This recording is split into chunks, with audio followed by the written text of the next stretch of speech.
ভাৰতীয় জনতা পাৰ্টিৰ বৰপেটা জিলা সমিতিৰ সভাপতি হিচাপে দায়িত্ব লাভ কৰা বিজেপিৰ জ্যেষ্ঠ কৰ্মকৰ্তা মহেন্দ্ৰ দাসে আজি বৰপেটা জিলা পুথিভঁৰাল প্ৰেক্ষাগৃহত আনুষ্ঠানিকভাৱে জিলা সভাপতিৰ দায়িত্ব গ্ৰহণ কৰে।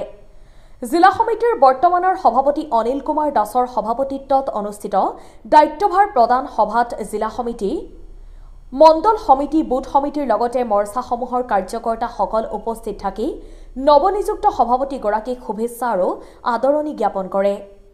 জিলা সমিতিৰ সভাপতিৰ দায়িত্ব গ্ৰহণ কৰি মহেন্দ্ৰ দাসে নপুৰণি সকলো কাৰ্যকৰ্তাক লগত লৈ জিলাখনত দলৰ সাংগঠনিক ভেটি শক্তিশালী কৰাৰ লগতে সংখ্যালঘু অধ্যুষিত অঞ্চলত দলৰ ভেটি মজবুত কৰি তোলাত মনোনিৱেশ কৰিব বুলি উল্লেখ কৰে। এই অনুষ্ঠানত ভৱানীপুৰ সমষ্টিৰ বিধায়ক ফণীধৰ তালুকদাৰকে ধৰি কেইবাগৰাকীও প্ৰাক্তন সভাপতি আৰু সম্পাদক উপস্থিত থাকে। Bureau report DY24 Assam. যেহেতু দলত 92 চনৰ পৰা লাগি আহিছিলোঁ, সৰু ডাঙৰ যি কাম দিছে সকলোখিনি কৰি আহিছিলোঁ আৰু মই সকলোতে সন্তুষ্ট আছিলোঁ আৰু যি কাম দিছিলে তাকে নিয়াৰিকৈ দায়িত্ব পালন কৰিছিলোঁ। কেতিয়াও ভবা নাছিলোঁ মই নেতা হ'ম, মই কাৰ্যকৰ্তা হৈ থাকি ভাল পাওঁ। আজিও মই কাৰ্যকৰ্তাই হৈ থাকিম আৰু সকলোকে লগত লৈ যদি আমি বৰপেটা জিলাখনক বহুত ভাল দিশলৈ লৈ যাব পাৰোঁ, অৰ্থাৎ ভাৰতীয় জনতা পাৰ্টিৰ যিহেতু চৰকাৰ, অদূৰ ভৱিষ্যতেও ভাৰতীয় জনতা পাৰ্টিৰ চৰকাৰ বহু দিনলৈকে থাকিব আৰু সেইকাৰণে আমিও বিচাৰোঁ সেই চৰকাৰৰ অংশীদাৰ হৈ থাকিবলৈ। সেইকাৰণে আমি ভাবিছোঁ যে আমাৰ ভাৰতীয় জনতা পাৰ্টিৰ আজি দুটা আসন আমি জয়যুক্ত কৰিবলৈ ধৰি লওক সক্ষম হ'ম, কিন্তু আমি তাতকৈ বেছি আসন জয়যুক্ত কৰিবলৈ যৎপৰোনাস্তি চেষ্টা চলাম। এই কাৰণতে মোৰ দৃঢ় বিশ্বাস, মই সংখ্যালঘু মানুহৰ মাজত আগৰ পৰাই সোমাইছোঁ আৰু বহুত আদৰ সন্মান পাই আহিছোঁ। মই নিজেই সৰভোগ ভৱানীপুৰ সমষ্টিত আপোনালোকে সুধিলেও গম পাব যে সংখ্যালঘু মানুহে মোক বিশ্বাসত লয়, আশ্বাসত লয়, কাৰণ মই ভাল কামত মই সকলোকে প্ৰাধান্য দি আহিছোঁ আৰু বেয়া কামত সকলোকে তিৰস্কাৰো দি আহিছোঁ। শীৰ্ষতম নেতৃবৃন্দক অশেষ ধন্যবাদ জ্ঞাপন কৰিছোঁ।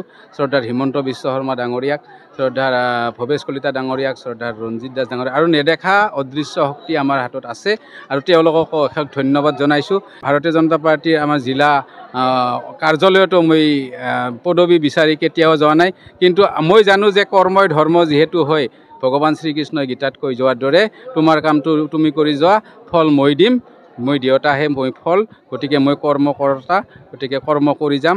ঠিক তেনেকৈয়ে আজি মই ভাৰতীয় জনতা পাৰ্টিৰ সভাপতি হ'বলৈ সক্ষম হৈছোঁ। দায়িত্ব বহুত আছে, যিহেতু আমাৰ জিলাখনত এটাও আজি বিধায়ক নাই, গতিকে ইয়াত কিছু পৰিমাণে আমাৰ সমস্যা আহিব। মোৰ ওপৰত আপোনালোকেও বিশ্বাস ৰাখক, আমি কেতিয়াও দুৰ্নীতিক প্ৰশ্ৰয় নিদিওঁ, দুৰ্নীতি আমাৰ লক্ষ্য নহয়। আমি দুৰ্নীতিৰ শূন্য সহনশীলতা যি আমাৰ চৰকাৰৰ লক্ষ্য, মাননীয় হিমন্ত বিশ্ব শৰ্মাৰ লক্ষ্য, আমি দালাল ৰাজ আমি ধ্বংস কৰিবলৈ চেষ্টা কৰিম আৰু লগতে মাদক দ্ৰব্যত আজিৰ সমাজ যুৱ প্ৰজন্ম যি ধ্বংসৰ মুখলৈ গৈ আছে, সেয়াও কিছু পৰিমাণে আমি বুজনি শিকনিৰে আমি ৰোধ কৰিবলৈ চেষ্টা হাতত ল'ম আৰু তেতিয়াহ'লেহে আমি সুস্থ এখন সমাজ গঢ়িবলৈ সক্ষম হ'ম।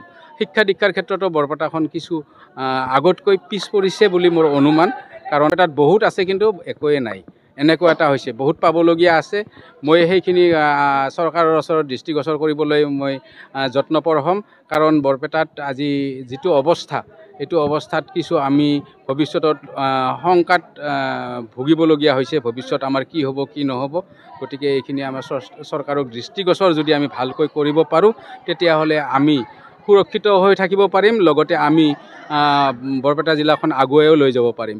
আৰু কৰ্মদক্ষতা, কৰ্মৰ ক্ষেত্ৰত আমি কৰ্মৰ স্পৃহা যিটো আমাৰ আজিৰ যুৱচামৰ মাজত কমি গৈছে, তাৰ প্ৰতি আগ্ৰহী কৰ্মধাউতি কৰিবলৈ আমি চেষ্টা কৰিব লাগিব, কাৰণ যুৱচামে যদি সঠিক পথ দিব নোৱাৰি যুৱচামক, তেতিয়াহ'লে বিপথে পৰিচালিত হয় আৰু বিপথে পৰিচালিত হৈ সমাজখন একেবাৰে ধ্বংসৰ মুখলৈ যাবলৈ আগুৱাই যায়। গতিকে মই সকলোকে লগত লৈ আপোনালোকৰো সহায় লাগিব। মোৰ কোনো জাতি ধৰ্ম নাই, যিয়ে ভাল কাম কৰে তেওঁকে মই শ্ৰদ্ধা কৰোঁ, ভক্তি কৰোঁ আৰু যিয়ে বেয়া কাম কৰে তাকে মই তিৰস্কাৰো কৰোঁ। আচলতে মই অলপমান মানুহজন ব্যতিক্ৰম ধৰণৰ আৰু মই ব্যতিক্ৰমী সভাপতি হ'বও বিচাৰোঁ, গতানুগতিক হৈ অহা সভাপতিৰ দৰে মই হ'ব নিবিচাৰোঁ। কৰ্মই ধৰ্মত, ইয়াকে মই সৰগত কৰি লৈ যাম আগলৈ। গতিকে এইখিনি কৈ আপোনালোকক বহুত ধন্যবাদ জনাইছোঁ অপেক্ষা কৰাৰ বাবে। পুনৰ লগ পাম ইয়াৰ আশাৰে ভোগালী বিহুৰ শুভেচ্ছা আৰু নতুন বছৰৰ শুভেচ্ছা একেলগে মই সকলোকে যাচিছোঁ ধন্যবাদ